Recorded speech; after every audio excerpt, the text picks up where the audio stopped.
Right after I bought my new house, a cop showed up with a question that froze me in place. Did you know there's a body decomposing inside your walls? In that moment, excitement over my fresh start turned into sheer dread, and I realized my dream home came with a nightmare hidden inside. They looked at me like I was a monster, like I was the one who did it.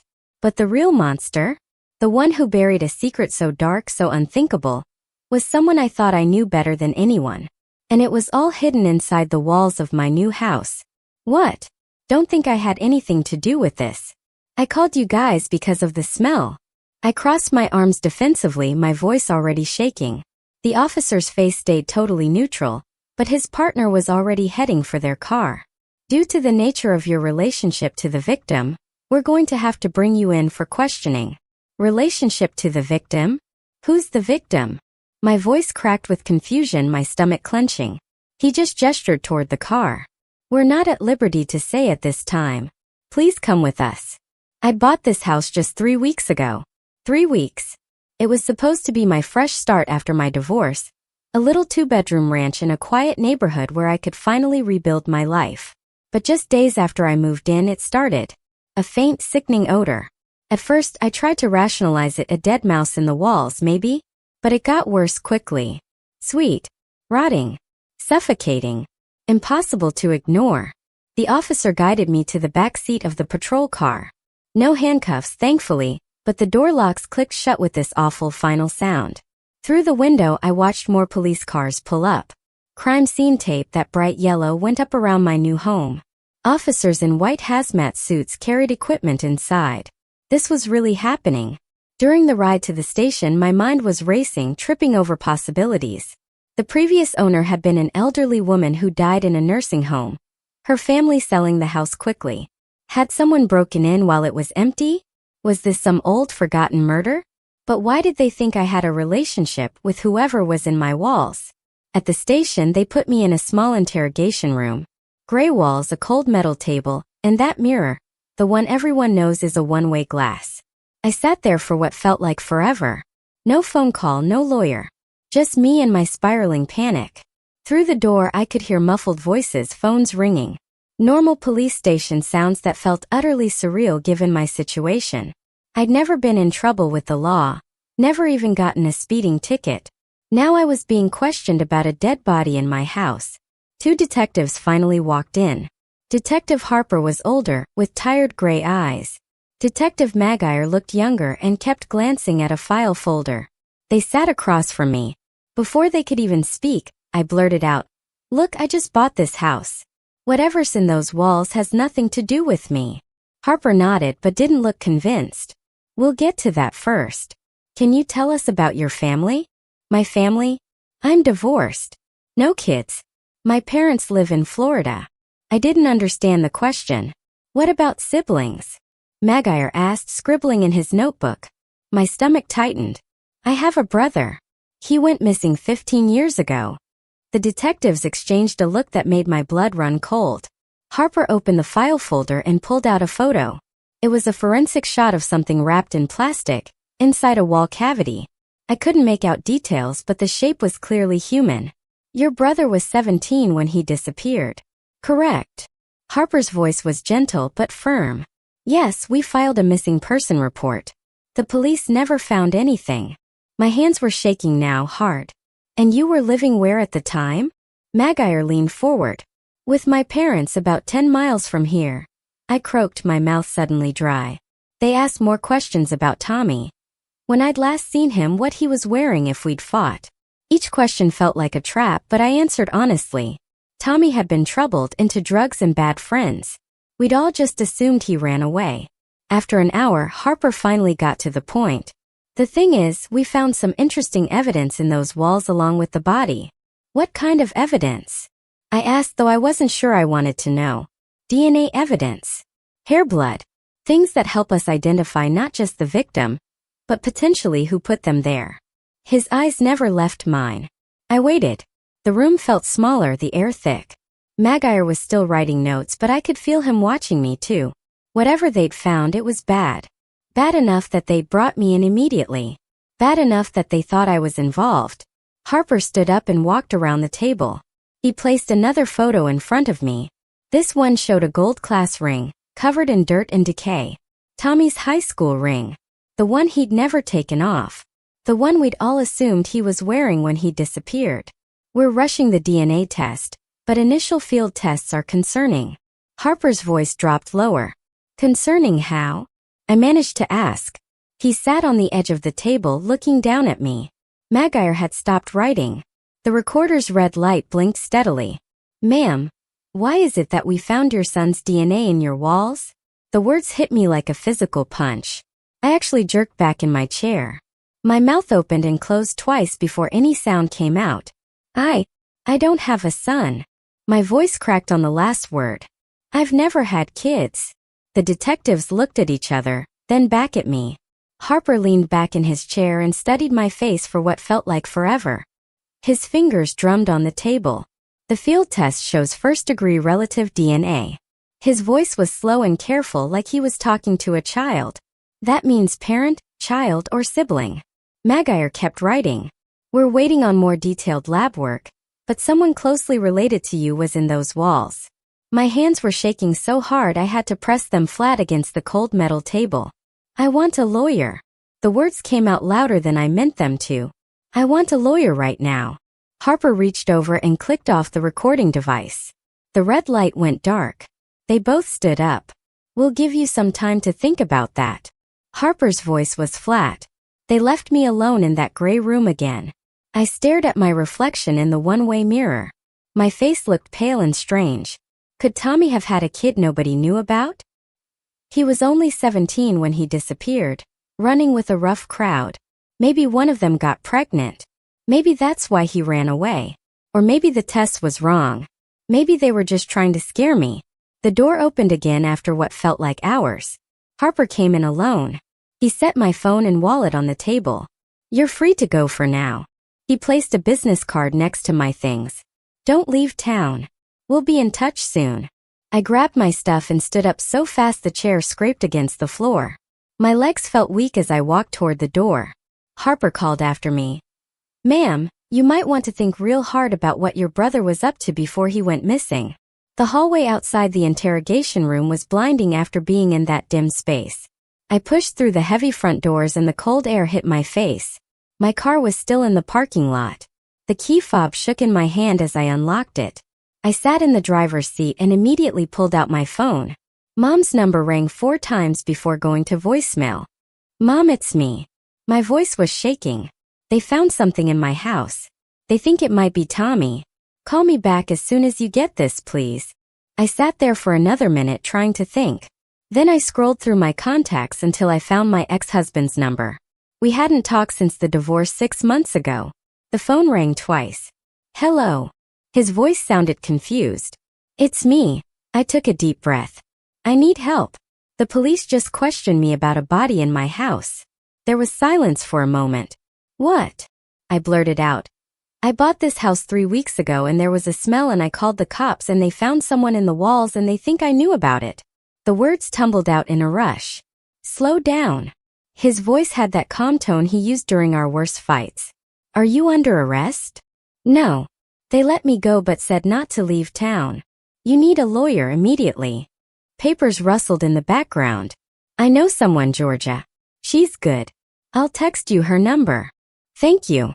The conversation felt weird after everything, but I didn't know who else to call. It's okay. Just get the lawyer and don't talk to the police again without her. He paused. And maybe stay somewhere else tonight, not that house. We hung up, and his text came through 30 seconds later. I saved the number and started my car. The drive to my apartment took 20 minutes but felt longer. Every cop car I passed made my heart race. I kept checking my mirrors like someone might be following me. My apartment was a cheap one-bedroom I'd rented after the divorce. Most of my stuff was still in boxes since I'd been planning to move everything to the house. Now that house was a crime scene. I spent the rest of the day going through old boxes, looking for anything about Tommy. His senior year yearbook was in a box marked family stuff, along with some old photo albums. There he was at 17. Dark hair that was always too long. That crooked smile he'd flash when he was up to something. The same gold ring the police had shown me. Pictures of him at family dinners. At the beach during our last vacation. Him and Dad working on a car in the garage. Nothing that explained how he ended up inside a wall. The next morning I called Georgia Eyes first thing.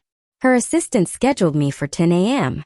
The law office was downtown, in one of those old buildings with marble floors and wood paneling. Georgia herself was maybe 50, with short gray hair and sharp eyes behind designer glasses. She listened while I explained everything, from buying the house to the interrogation. She took notes on a yellow legal pad, asked questions about dates and times, and made me go through the whole thing twice. First rule. She looked at me over her glasses. Don't talk to police again without me present. Ever. I nodded. Second rule. Document everything.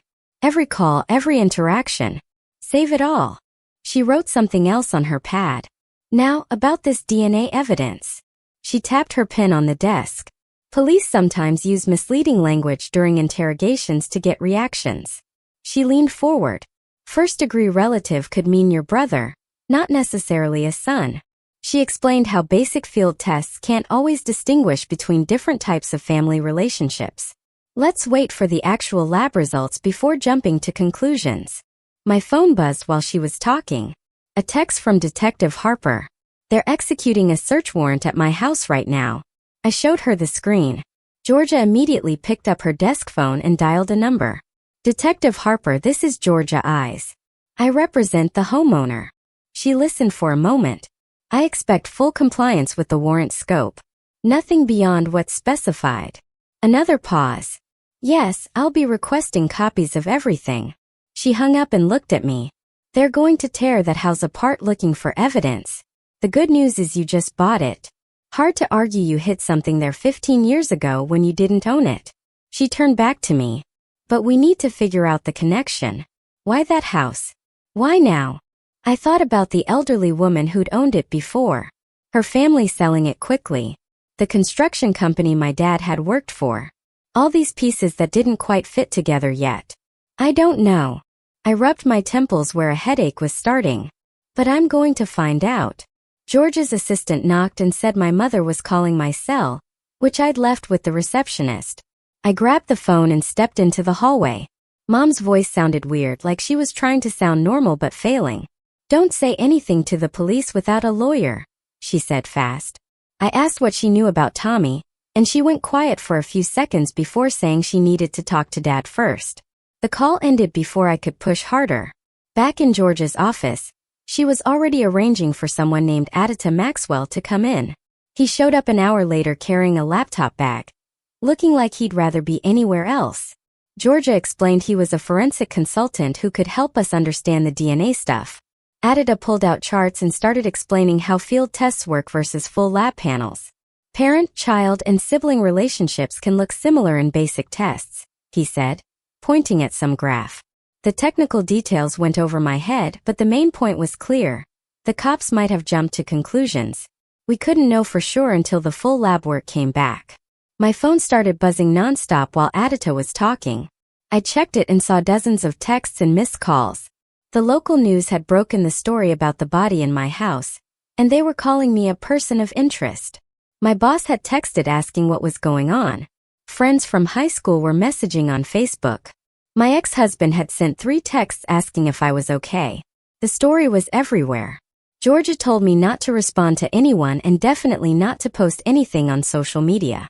She made copies of all the messages for our records. The next day, Georgia called me back to her office. She'd gotten the search warrant returns and spread papers across her conference table. Old renovation permits from 15 years ago showed work done on my house. The construction company name made my stomach drop. It was the same company Dad had worked for back then. I remembered him doing side jobs on weekends for extra cash, right around when Tommy disappeared. Georgia saw my face and asked what was wrong. I explained about Dad's job, and she started making more notes. I called Mom again from Georgia's office with the lawyer listening on speaker. I asked about Dad working on that specific house and she got defensive immediately. She said lots of houses had work done by that company and I was being paranoid, but her voice shook when she said it. She hung up claiming she had a doctor's appointment. Aita came back 2 days later with updates on the DNA analysis. He had printouts showing different markers and explained that telling the difference between father and son needed more specific testing. The field test can't tell that difference yet. We need to wait for the full panel. The science made sense, but waiting was killing me. I tried calling Dad directly that evening. He answered on the third ring and sounded annoyed from the start. When I mentioned the house and the permits, he got angry. "Let the past stay buried," he snapped. And those exact words made me feel sick. Georgia had told me to document everything. So I wrote down the whole conversation word for word after he hung up on me. Detective Harper called Georgia's office the next morning, wanting me to come in for a DNA swab to help exclude me from the investigation. Georgia took the phone from me immediately.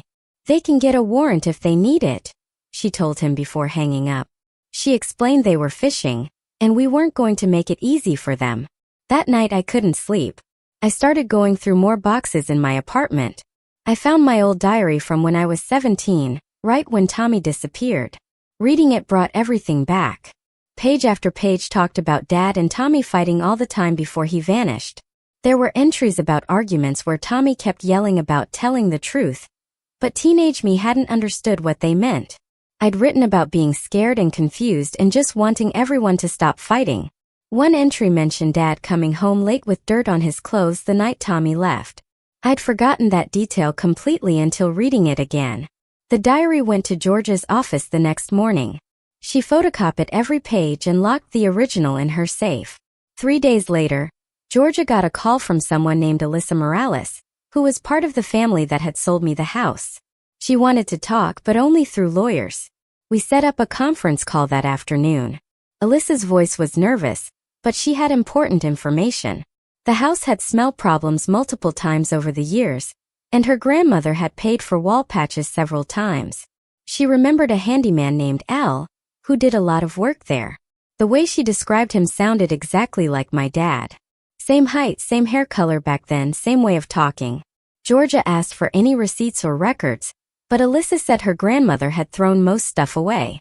She did have some old photos from family gatherings where the handyman might be in the background. Georgia arranged to get copies of everything. After the call, Georgia looked at me seriously and said we needed to prepare for the possibility that Dad was involved somehow. The timeline was too perfect to be coincidence. Tommy disappearing, Dad doing work on that exact house, the body ending up in those walls. Everything pointed in one direction, even if we didn't have proof yet. Georgia picked up her phone right then and started typing out formal records requests for every construction permit filed in that area 15 years ago. Her fingers moved fast across the screen while she talked about building our own timeline of what really happened. I watched her work and felt my stomach getting tighter because I knew what we might find about my family. She sent off 3 different requests to the county records office and the building department, and even the old construction companies archived files if they still existed. The waiting was going to kill me. But Georgia said, "These things take time and we had to be patient." 2 days later, Harper called Georgia's office with news from the lab that made everything worse. The DNA was definitely from a male first-degree relative, which meant either father, son, or brother. The local news station got hold of this somehow and ran a story about me having a secret son that nobody knew about. I wanted to throw my TV out the window when I saw them speculating about some hidden pregnancy from when I was 17. Georgia had to calm me down and remind me that the media always gets things wrong. Harper wanted to discuss the narrowing evidence, but Georgia told him we weren't talking without something concrete. That night I couldn't take it anymore. I decided I was driving to Florida no matter what Georgia said about staying put. I packed a bag and got in my car at 5 a.m. for the 12-hour drive south. The whole drive, I practiced what I was going to say to my parents about Tommy and the house and everything that was happening. I stopped for gas 3 times and each time I almost turned around but kept going because I needed answers. My phone rang around noon, and it was my ex-husband leaving a voicemail since I didn't answer. He said he was worried about me after seeing the news, but he was keeping his distance because this wasn't his problem to deal with. Part of me wished he was there for support, but I understood why he stayed away. I pulled into my parents' condo complex in the evening, just as the sun was setting behind the palm trees. Mom answered the door, looking exhausted, with dark circles under her eyes and her hair not even brushed. Dad was sitting in his old brown recliner, watching the news and barely looked up when I walked in. The tension in the room was so thick I could barely breathe. I sat down on their couch and jumped right into asking about the house and Tommy and what really happened back then. Dad's face got red immediately, and he snapped that he'd worked on hundreds of houses during those years. Mom kept trying to change the subject to dinner or asking about my drive, but I wouldn't let her distract me. I kept pushing, asking specific questions about that exact house and the dates when Tommy disappeared. Dad got up from his chair and went to the garage, saying he needed to check something. I followed him.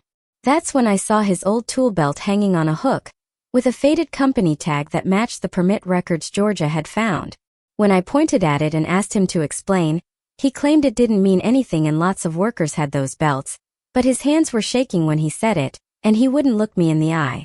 My phone buzzed with a call from Aita, who had an update about the DNA markers they were testing.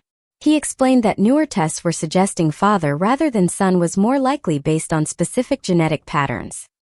He told me to be patient for the final results, but my stomach was churning as I looked at my father across the garage. I went back inside and the conversation got more heated, with Dad yelling that I should leave the past alone. Mom was crying and begging both of us to stop fighting, but I couldn't let it go now. Then Dad suddenly stood up and said something that changed everything. "I did what I had to do to protect this family," he said, and the words hung in the air like poison. Mom started sobbing harder and begging me to leave it alone and think about what this would do to our family. Dad's face was stone cold, and he stared at me like he was daring me to push further. My phone lit up with a text from Georgia, telling me urgently to leave immediately and not to get any more statements without recording equipment. She said anything he said now couldn't be used without proper documentation, and I was putting myself at risk. I grabbed my bag and started walking toward the door, my whole body shaking from what had just happened. Dad called after me to think about my mother and what this would do to her, but I kept walking. I got in my car and drove to the nearest motel, where I sat on the bed trying to process what had just happened. Dad had basically admitted something without actually saying the words, and Mom knew whatever it was. The motel room smelled like old cigarettes, and the air conditioner rattled, but I couldn't go back to their condo. I called Georgia and told her everything, and she said we needed to be very careful going forward. She was already working on getting proper recording equipment and preparing for what might come next. I spent that night staring at the ceiling, thinking about Tommy and how he ended up in those walls. Everything pointed to Dad being involved, but I still couldn't understand how my own father could do something like this. The motel bed creaked when I sat up, and something about the old springs made me remember our house back when I was 17. Tommy had come home late one night and Dad was waiting in the kitchen. I could hear them yelling from my room, and Tommy kept saying he was going to tell everyone about what Dad did. Dad grabbed him by the shirt and shoved him against the wall. The memory hit me so hard I had to run to the bathroom and throw up. I blocked that fight out completely until now. My phone buzzed with a news alert, and my hands shook as I read it. Police were seeking a warrant for my father's DNA based on new evidence in the case. Georgia called right after, and her voice was all business. She told me things were moving fast now and to be ready for what was coming. I turned on the TV and every local channel was covering the story. A reporter had somehow gotten an interview with Alyssa, and she was talking about the house repairs. She mentioned specific dates when contractors had patched the drywall and fixed the walls. The dates matched exactly with when Tommy disappeared. I felt cold even though the Florida sun was blazing through the motel window. My phone rang again and it was Mom telling me Dad had hired his own lawyer. She said he'd agreed to give his DNA sample under the warrant instead of fighting it. Georgia texted me that this was legally smart, but it meant Dad knew what they would find. The waiting was going to kill me. I couldn't stay in Florida another second, so I packed my bag and started the long drive home. The highway stretched forever, and I kept thinking about Tommy sealed up in those walls. Every mile made my chest tighter. When I finally got back to town, I drove straight to the house, even though I knew I couldn't go inside. Crime tape wrapped around the whole property like a yellow spider web.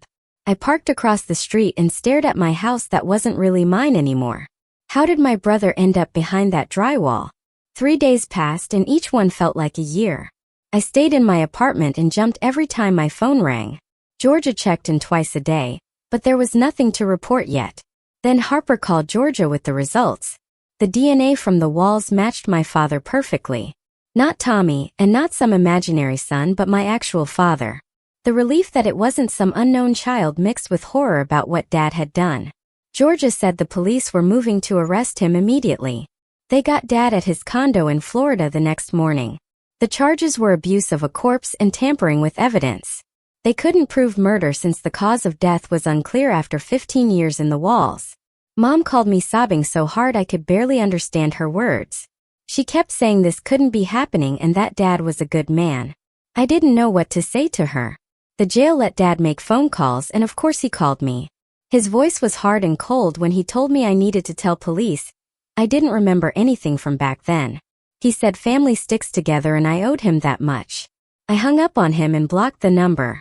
My hands were shaking with rage. Mom called an hour later, and this time she wasn't crying. Her voice was flat and empty when she finally told me the truth. Tommy had overdosed at home one night when I was at a sleepover.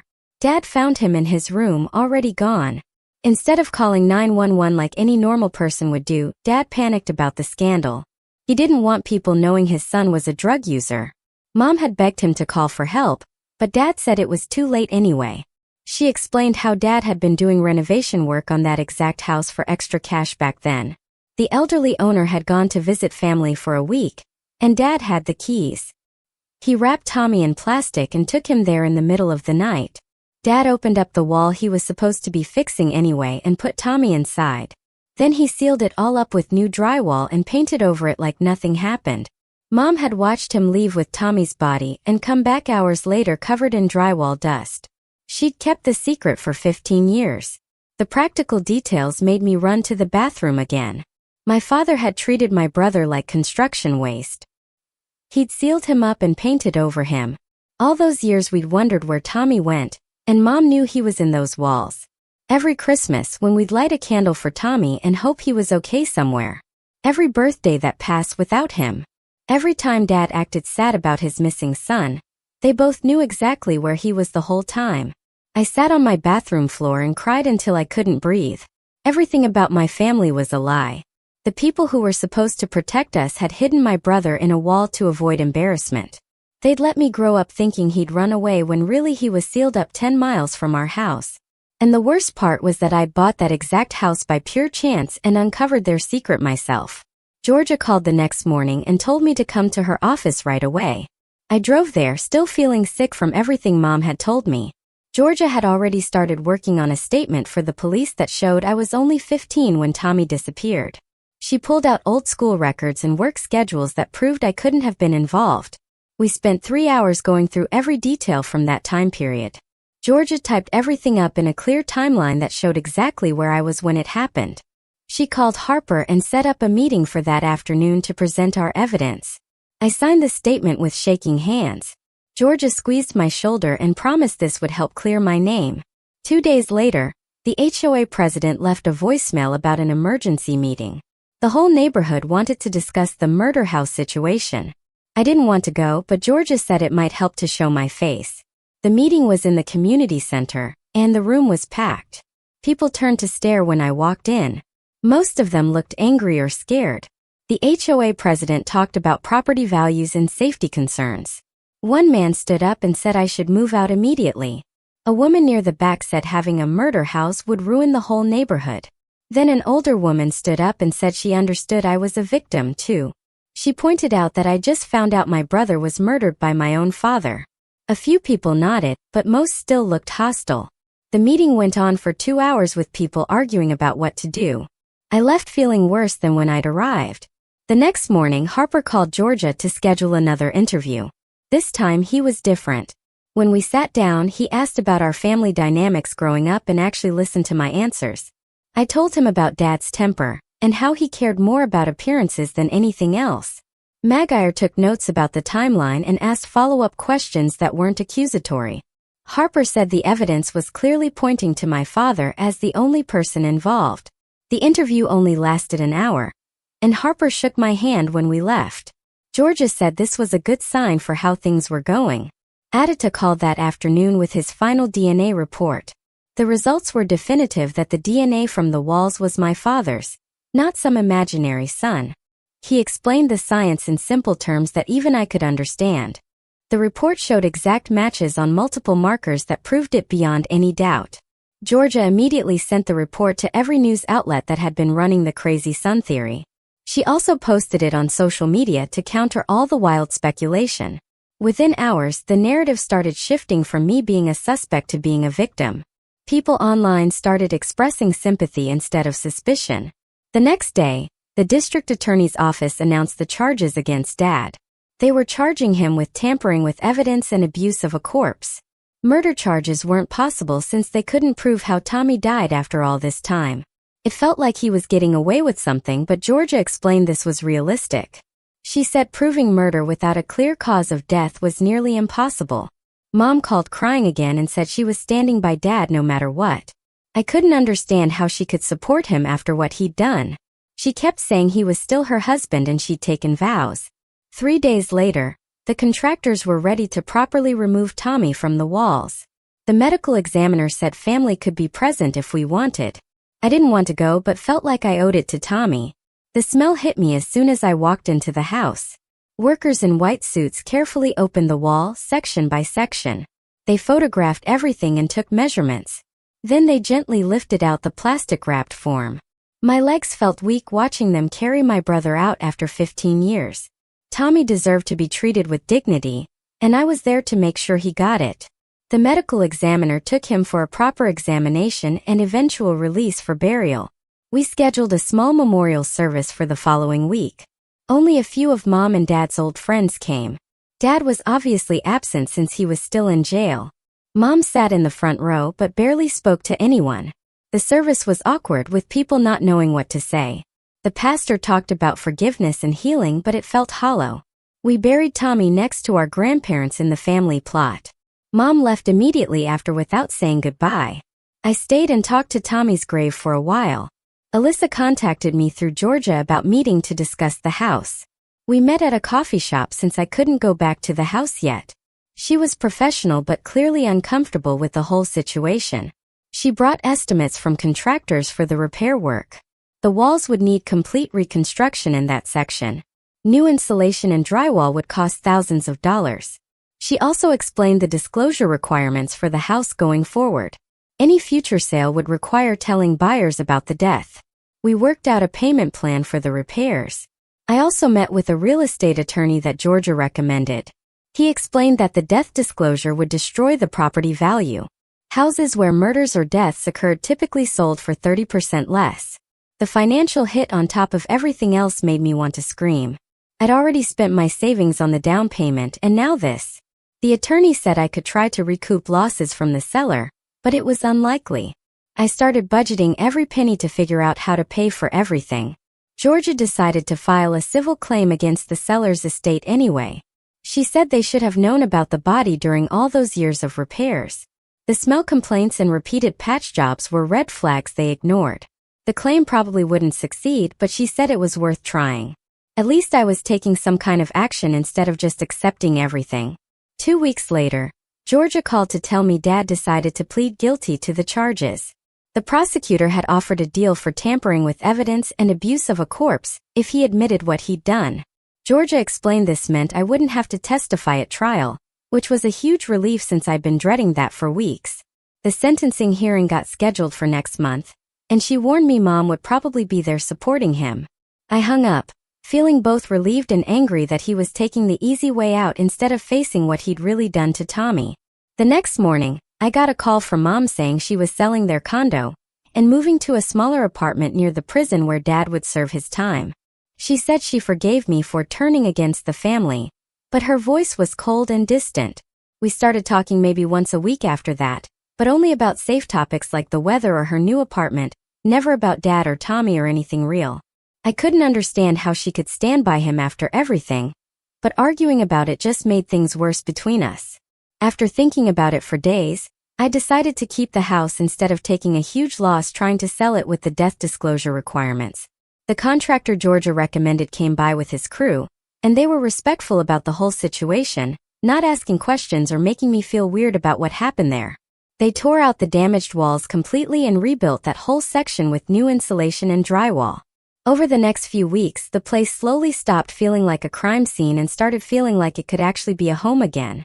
Georgia gave me the name of a therapist who specialized in family trauma, and I made an appointment even though I wasn't sure talking would help. The first session was harder than I expected, and I cried through most of it. But when I left, I felt lighter somehow, like maybe I could actually work through all this mess. The therapist was patient and didn't push too hard. Just let me talk about Tommy and Dad and everything that had happened at my own pace. We scheduled weekly appointments, and I found myself actually looking forward to having someone neutral to talk to about everything. Georgia asked if I wanted to write a victim impact statement for Dad's sentencing hearing, to explain how his choices had affected our whole family. I spent 3 nights working on it, writing and rewriting to get the words right about losing Tommy twice. First when he disappeared, and again when I learned Dad had hidden him.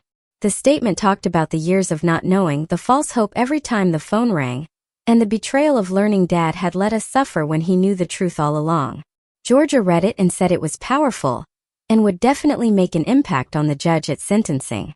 A few days later, I was carrying groceries in when my neighbor from 2 houses down walked over with a plate of cookies. She said she was sorry about how the HOA meeting had gone, and that not everyone felt that way about me living there. It was a small gesture, but it meant more than she probably knew after weeks of people avoiding eye contact or crossing the street when they saw me coming. The cookies were good too.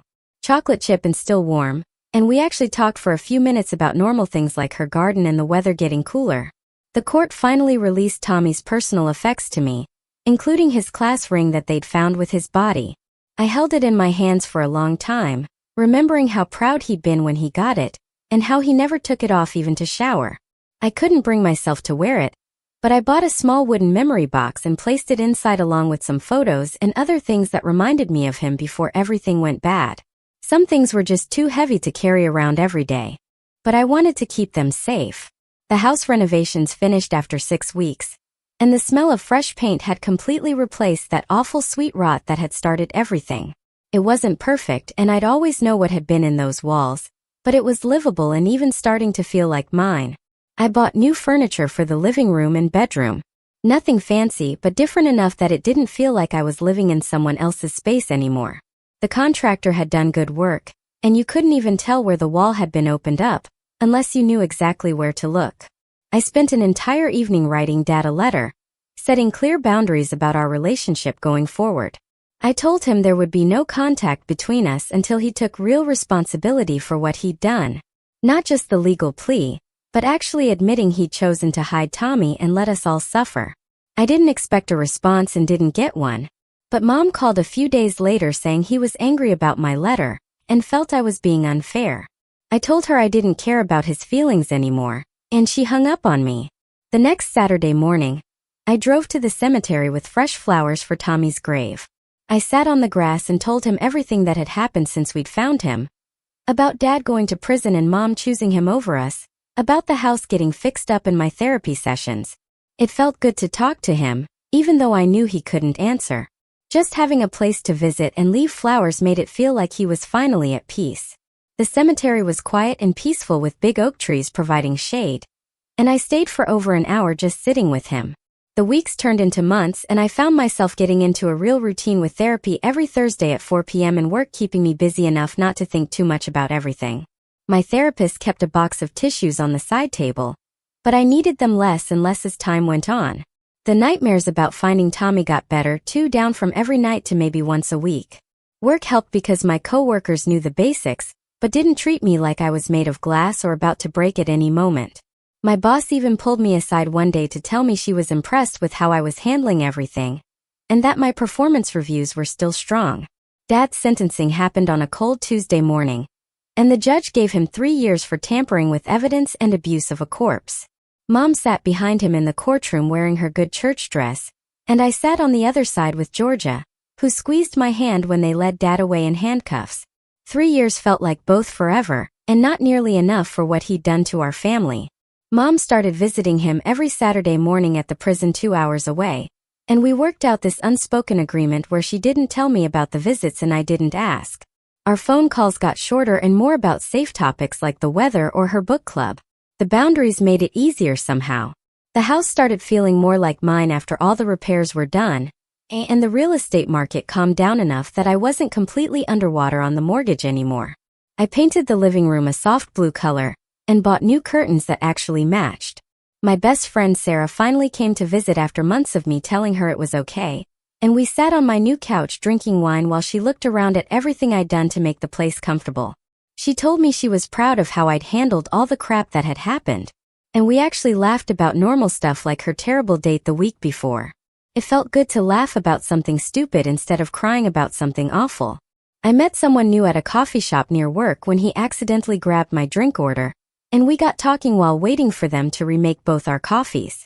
His name was Mark, and when I eventually told him the whole story about Tommy and the house and Dad, he didn't run away or look at me like I was damaged goods. We took things really slow with lunch dates and walks in the park, and he never pushed for more than I was ready to give. He had this patient way of listening without trying to fix everything or tell me how I should feel about it all. Almost a year after we buried Tommy properly, we held a memorial service at the cemetery, and more people showed up than I expected. Some of his old high school friends came and shared stories about him from before things got bad, like the time he helped them build a skateboard ramp, or when he taught one kid how to play guitar. We put fresh flowers on his grave, and someone brought a portable speaker to play some of his favorite songs from back then. It felt more like celebrating who he was instead of mourning what happened to him, which I think he would have liked better anyway. Dad sent a letter from prison asking for my forgiveness and saying he was sorry for everything he'd put the family through, but I wasn't ready to write back and didn't know if I ever would be. My therapist said that was perfectly fine and that forgiveness was something I got to decide on my own timeline. Or not at all if that's what felt right.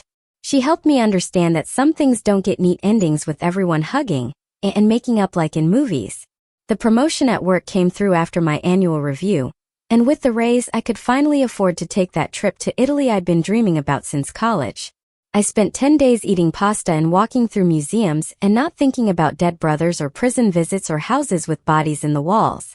The vacation felt like breathing fresh air after being underground for too long. And I came back with a tan and actual energy instead of just going through the motions. Now I'm sitting in my living room looking at the walls that used to hide such an awful secret. And they're just walls to me. The couch is comfortable and the TV works, and my coffee table has a normal amount of clutter on it like mail and magazines. The house that brought me such horror turned into the place where I learned I was stronger than I ever knew I could be. I won't ever forget what happened or pretend it didn't change me, but I've learned how to carry it without letting it crush me every single day. I'm still here, I'm still standing, and for the first time in a long time I finally feel like I'm truly home.